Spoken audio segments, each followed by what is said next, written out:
Hey everybody, welcome back. David Eon and the stunning Miss Lady Pop Hunter here with another fading nostalgia discussion. Yeah, do you remember? Do you remember?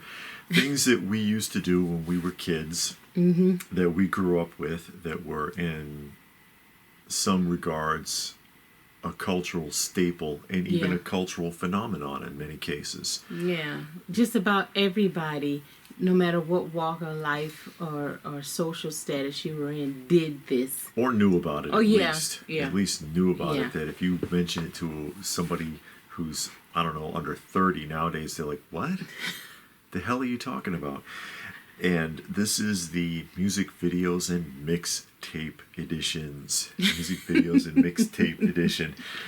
And how we grew up through those eras and the onset of those things and how significant they were culturally speaking, especially music videos. Yeah. That was massive. People That was don't a realize. big deal. It was a huge big deal. MTV was a big deal even to people who didn't have cable because they knew about it and they knew where these music videos were coming from primarily. And they open up, of course, with the Buggles singing music, video killed the radio star, which was true. Because more people were interested in the music videos than they were just listening to the radio. You remember the first music video you ever saw? Even though radio has not gone away. Oh, okay. First music video, actual music video, probably I'm in the Mood for a Melody from Led Zeppelin. Okay. Is one of the first ones I remember seeing on television. The first one I remember seeing, not that this is the first one I ever saw, the first one I ever remember seeing was Billie Jean.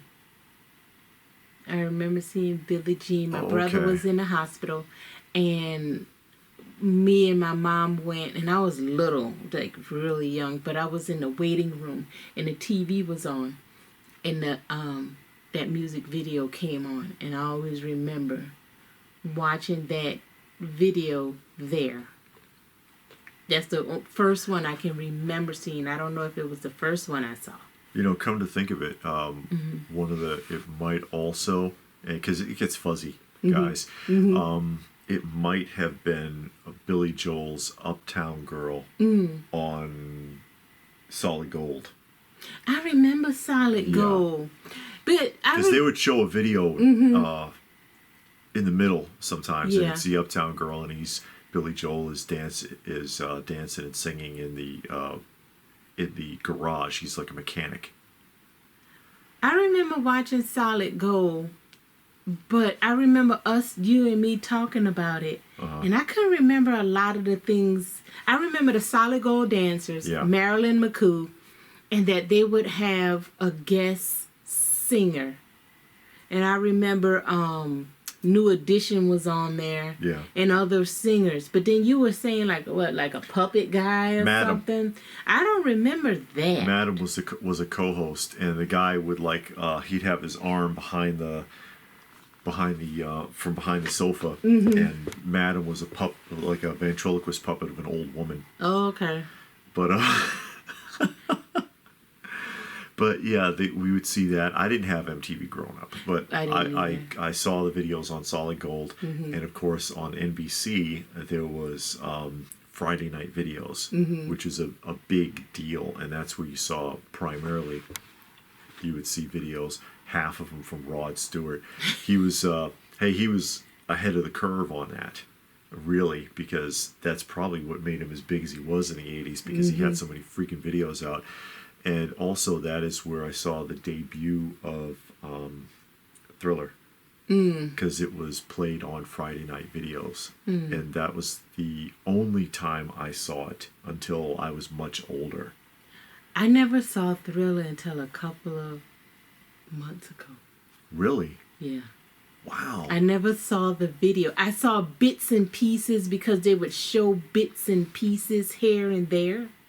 But I never sat and watched from start to finish the entire video. Yeah, and it's a long one. Of course, I know the song, but I never saw the video. Like, I would see maybe that dance sequence they got in the middle or the end. The zombies, yeah. Yeah.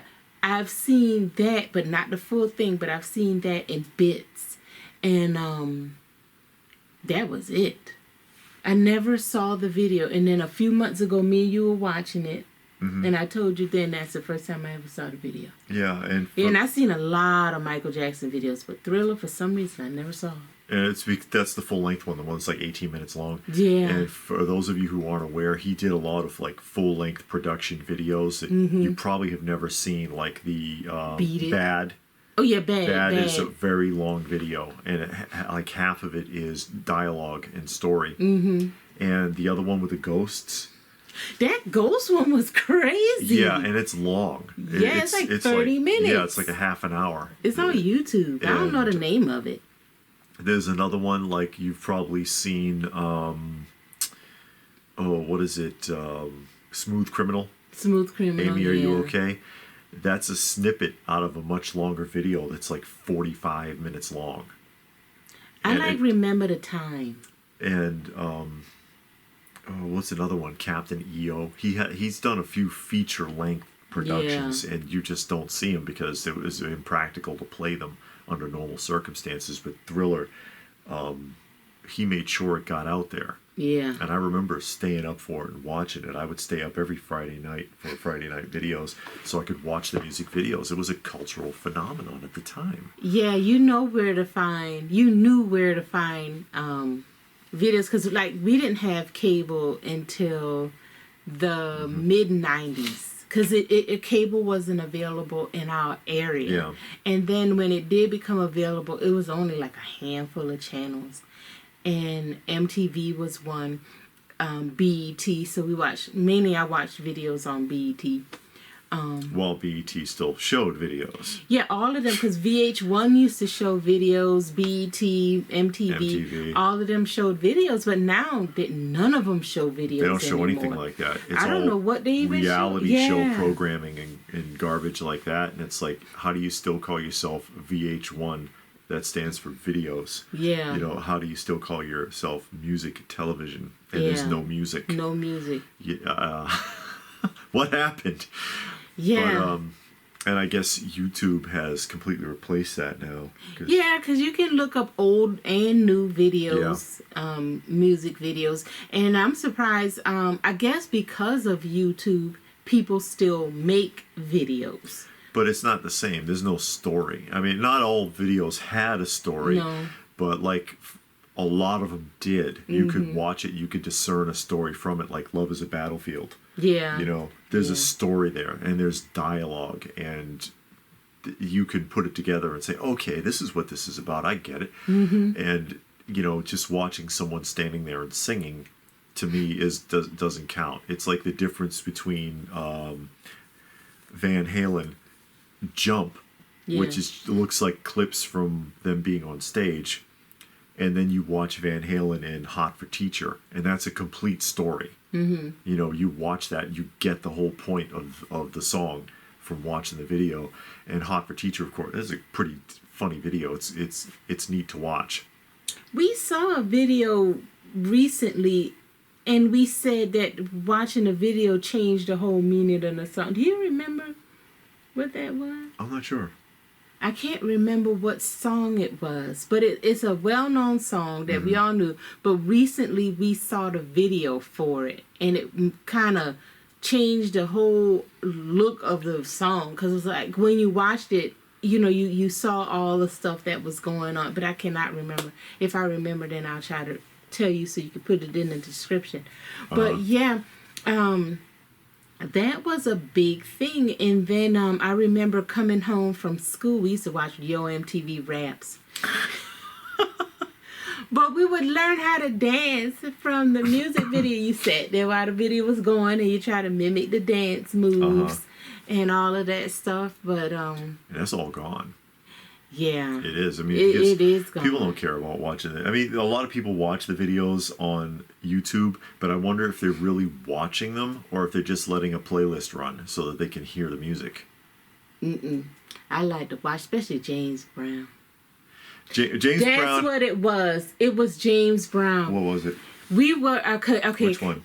I'm about to tell you. Okay. You know, because we've been watching It's a Man's World. But when you see it and you watch him sing it, and then we saw one and it was just pictures. It was the song playing with just pictures. And it seemed like it took away from the song.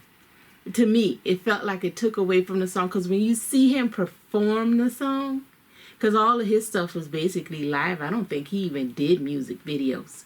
No, that wasn't his era. Yeah, but his live performances are nuts. Were crazy. And then we saw like a couple of different versions of It's a Man's World. Yeah. And he would change the whole song. Yeah. I mean, it would come out different. His attitude was different. Yeah, and he would change. I mean, the basic lyrics stayed the same, but then he would add in this, add in that, and the music would change here and there. Yeah. And it was like, wow, you know.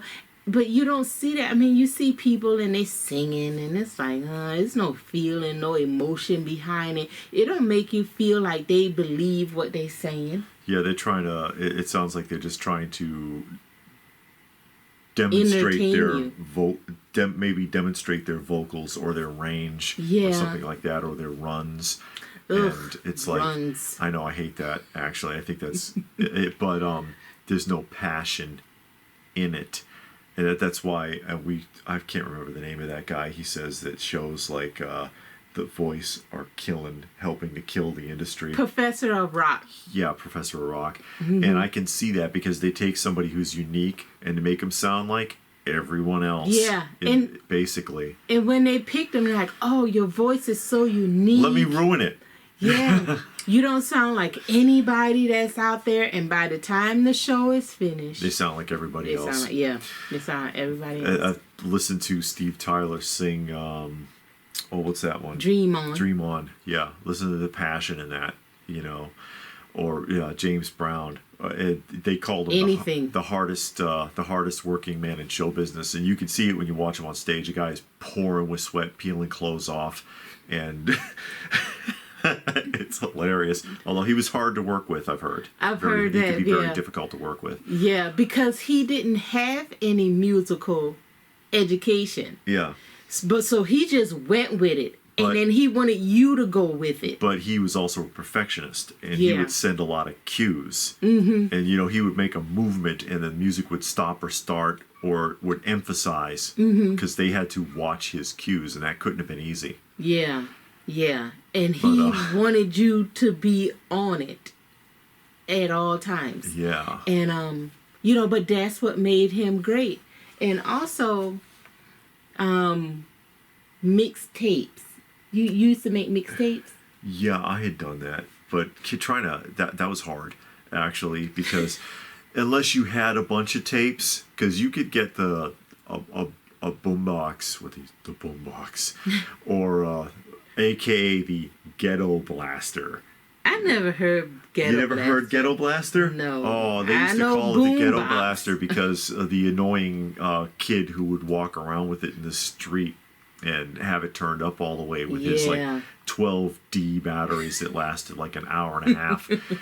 But I'm surprised you never heard Ghetto Blaster. No. Well, maybe because I'm from an inner city. Yeah. But if you had the two tapes on there, or at home you had the two cassettes, and you could record one song from the other. Otherwise, you'd have to record it off the radio, which was I used to do that, which was a pain in the ass, and try to put a mixtape together, waiting for a song you wanted to come on, maybe, and trying to catch it early enough that you could get the whole song. Yeah. Cutting it off before the DJ started talking, or interrupting it with a commercial, because they would just fall in there. The song's not even done yet, and here's the commercial ad. You know how it goes.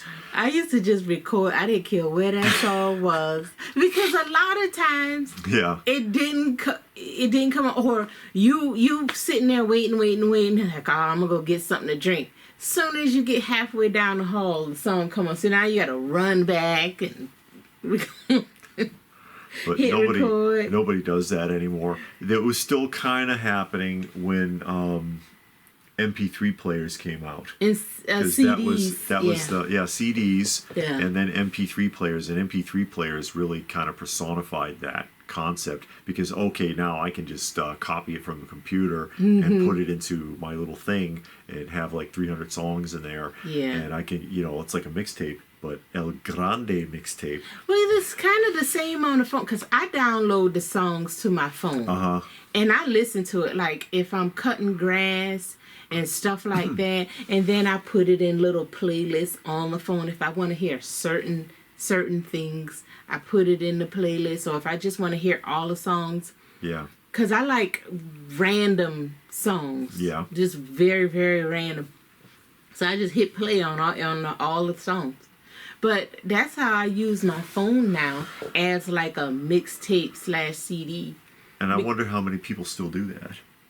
I don't know if people put songs on their phone, because a lot of people just listen to apps. I download it to my phone. Yeah, they listen to, they pick a satellite radio or an app that has that's genre specific, and listen to that instead of doing it themselves.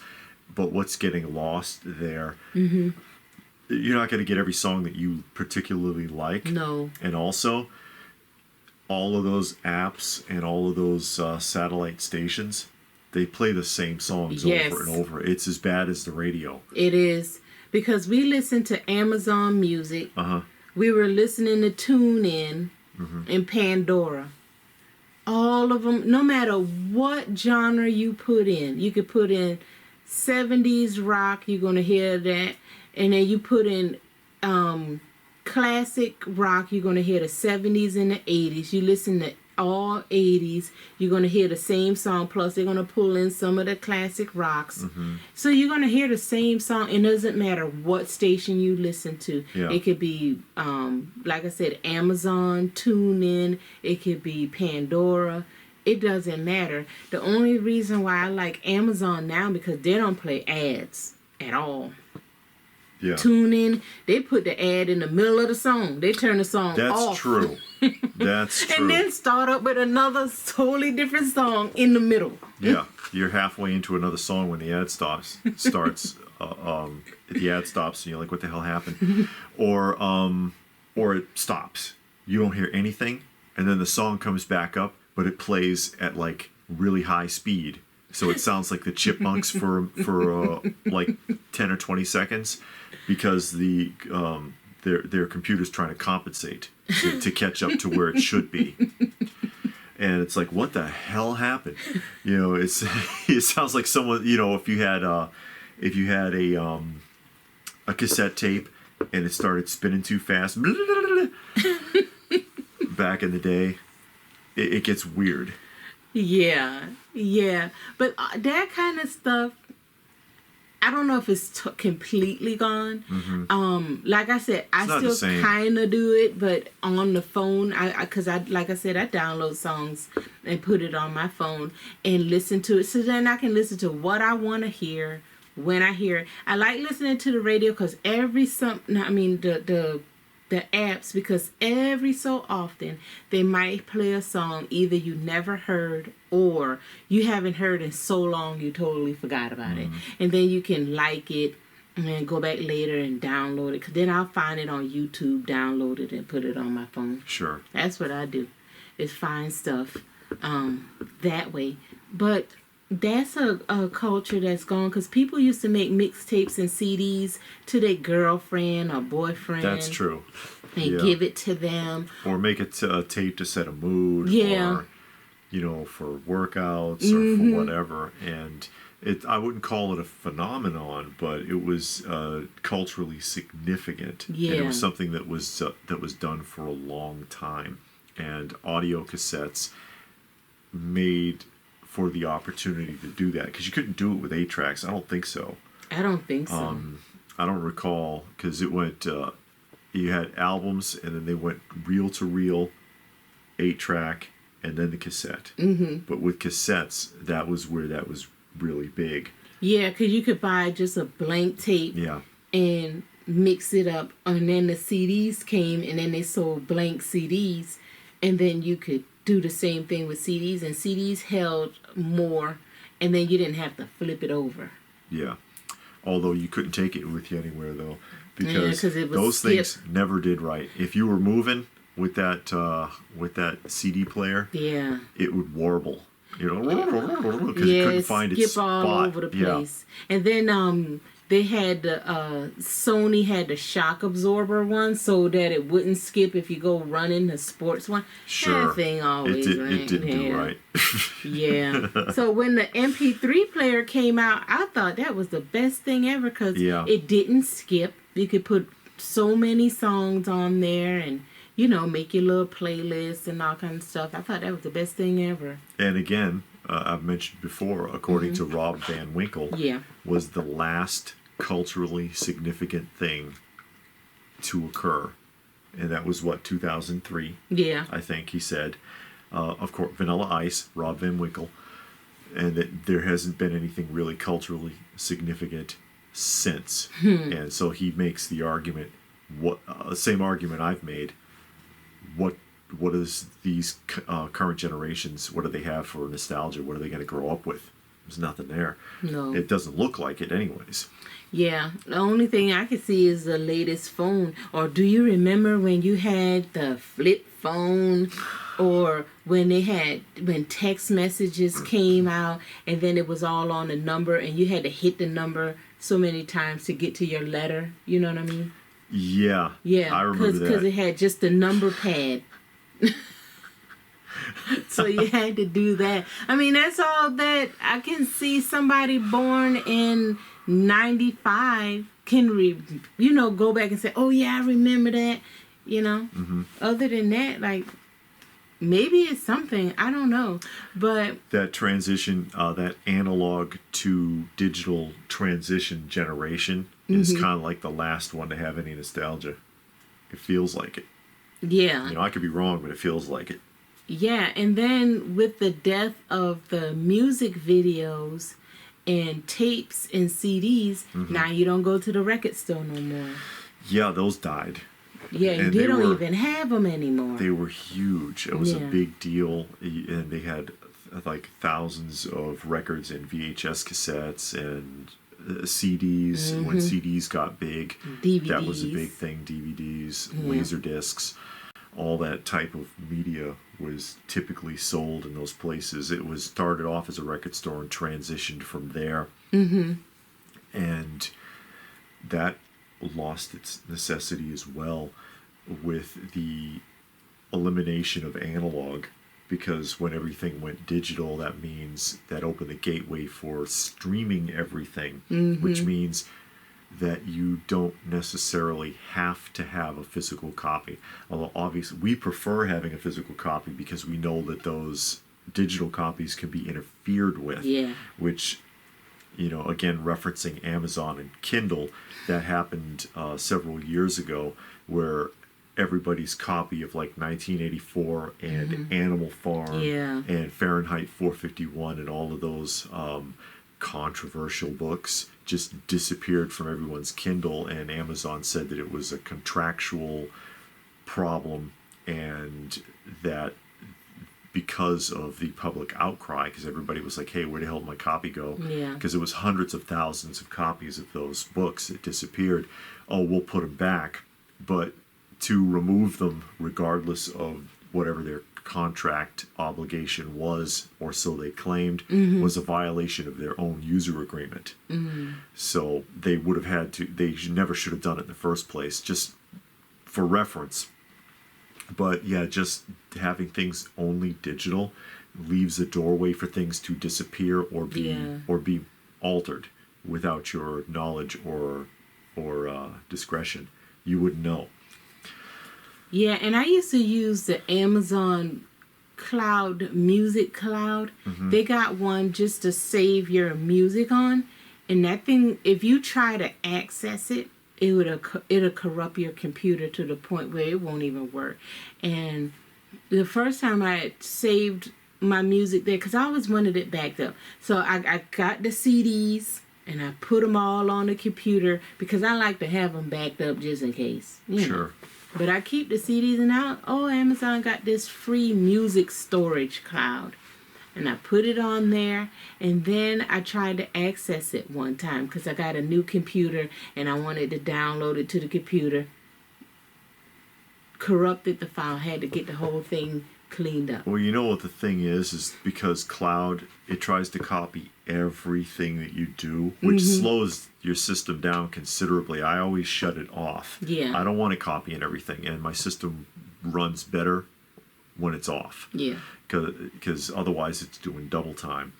But I don't like it. I think it's invasive, and plus you can't trust what may happen with the data. Plus, when it's in the cloud, you know, it's technically theirs. Yeah. It's not really yours. You're borrowing it back. You're borrowing back your own stuff. I don't care what it says. They actually have more control over it than you do. Yeah. But it made it so that people, you know, with digital, people didn't have to bother. It's like, and they've moved away from it. They moved away from books and from records and all of that other stuff, and people make the argument that, oh, well, no, you don't understand, vinyl's coming back, because we did that video a while back, and vinyl is dying, even though there is some, you know, you can find it in Target and Walmart. There's a small section. Yeah, and then in some towns you got that trendy shop that sells records. Yeah, you see that like on the East Coast. Yeah, but I mean, you got a little store that's in a strip mall, the size of a store in a strip mall, not the Walmart size store, record store that you used to have. So you're going to like Tower Records, they had like 2 floors. Yeah, where Blockbuster Music used to be the size of like a Best Buy. And it was a standalone store that was like the size of Best Buy, and all you had was records, tapes, CDs, DVDs. That's all that was in there. You didn't have nothing else.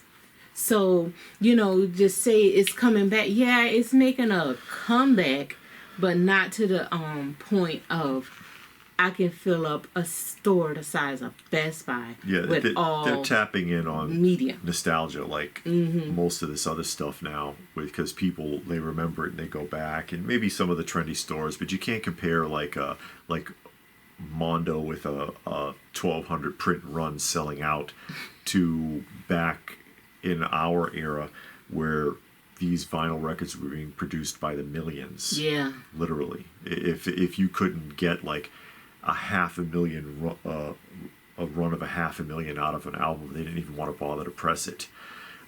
So all these limited runs, they don't count.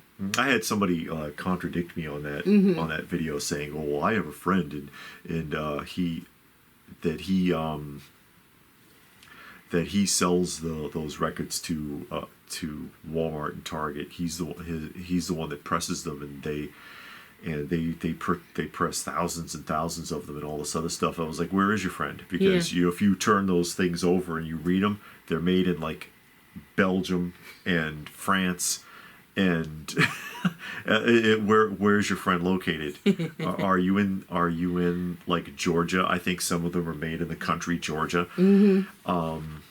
He didn't respond back. Of course not, because he was lying. It's just like the person that came to our store and couldn't find anything. Oh, that's right. But we're talking about records and mixtapes and some of you don't get that. Music videos. I got to explain that dig though, because some people might not realize. We had Martin from Retroville came and visited us here, and he took pictures in our museum room and put it up on his Facebook, and somebody commented on his Facebook, "Yeah, I was there and I couldn't find a good deal." And it's like, we're not a store. What are you talking about? But, you know, some people just gotta say something. Yeah, it's like... Anyway, we're talking about mixtapes and watching videos and stuff like that, and that's what we're talking about. And that all died with the when analog went away and they went to straight digital. That was the onset. That was the beginning of the end. Yeah, because we also used to record TV shows and movies off of TV. Oh, that's right. Yeah, and with the VHS. With your VCR, and you would program it to catch your favorite show while you was at home, and you leave the tape in there, and it would come on, recorded at that time. I mean, yeah, you got DVR, and you could set the DVR to record for you. You know, it was you could do that. a tough one. What? Is going way back when you had VHS, and you would have to have 2 VHS players. Oh, to copy a tape? To copy a tape. You get a tape, and this is something that people used to do. Yeah. Was they would borrow a tape from the video store when there used to be video rental places, which there are no more. They switched from VHS to DVD, and that held on for a while, but that's almost completely gone. There's a couple of small holdouts, 1 or 2 places. Yeah, family video. Yeah, there's a couple of those still floating around, but it's not like 20 in every state anymore. There's like maybe 2 or 3 in the country now. But you would have to, some of you might not be old enough to realize this, but those VHS players were expensive. Yeah. You'd pay $400 or $500 for a VHS player. You'd have to have 2 of those. And you would have to have you'd have your TV, which was also, I mean, floor model TVs back then were more expensive than they are now. Those big cathode ray tube TVs were expensive. So you have your TV, and you'd have your VHS player hooked up to the TV, and you'd have both of them hooked up to the TV, and one would be set to play and one would be set to record.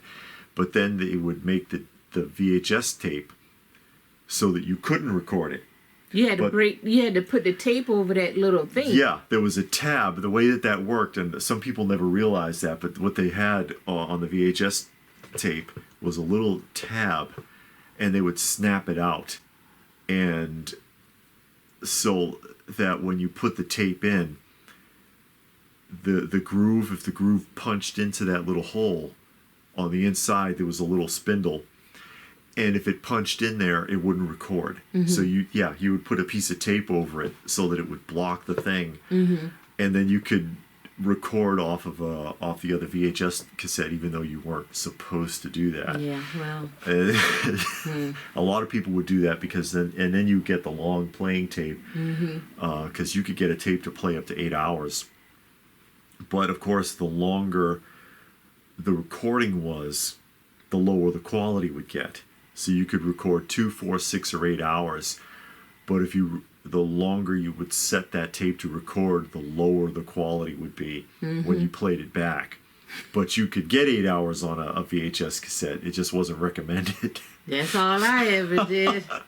And we used to do that kind of stuff. We used to do that because, it's not like today. If you miss a show today, you miss Walking Dead or whatever, I can just watch it when I get home. Even though it's playing now at 7 o'clock, you're not going to get home till 9. I can just play. But back then, you waited until the reruns. Yeah. Because you didn't see it. It was no, they're going to play it all day Saturday. Yeah. Or something like that. No, you had to wait till... It'll stream whenever. Yeah, you had to wait till the reruns, and hopefully that episode was in the reruns because all episodes didn't get the rerun treatment. Yeah, because how that worked was you had a season, and the season was broken in 2. That's why old shows had anywhere from 24 to 36 episodes per season typically. Yeah. It could be more, but it was usually 24 to 36 episodes or 23 to